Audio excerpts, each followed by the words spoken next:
Hi guys, today I'm going to talk about bike tips and tricks. I have Michael Baker here from Custom Bike Fit.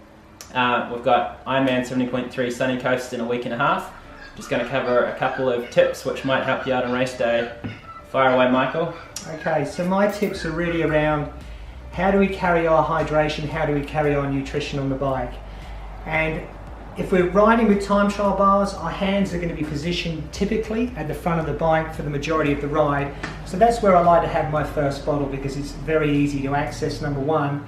And number two, when we put this bottle between our arms, we actually close up the turbulence behind the hands and it saves about 4.5 watts. So you're actually going to go quicker by positioning the bottle here.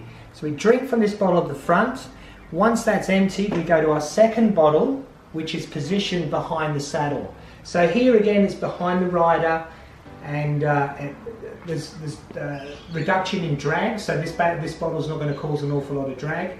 If we're going to be quick on the course, if we're out there for say 2 hours, 2 hours 15, even 2 hours 30 and we're not a heavy sweater, one bottle's fine.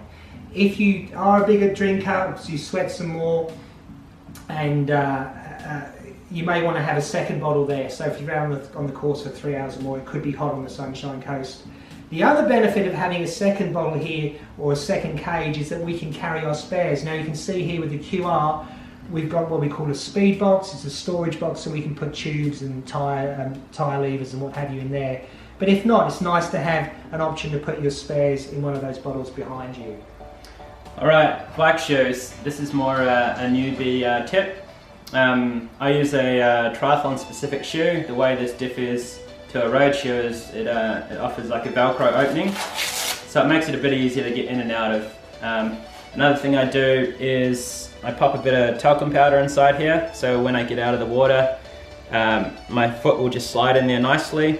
Another thing, if you have your shoes attached to your bike, make sure you've practiced this, and when you are setting up your bike in the morning, just make sure your shoes are on the right side of the bike because it's been done before, where it's had your left shoe on the right side.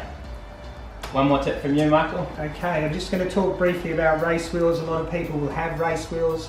Some will be borrowing race wheels for the day, and others might be hiring race wheels. Now the thing is, if you're using a carbon ringed wheel, you must also use a carbon brake pad, otherwise you're going to ruin those carbon wheels. So whether you've hired some wheels, whether you've purchased some, whether you've bought some of a friend, be sure to check the brake pads before you put your bike into transition.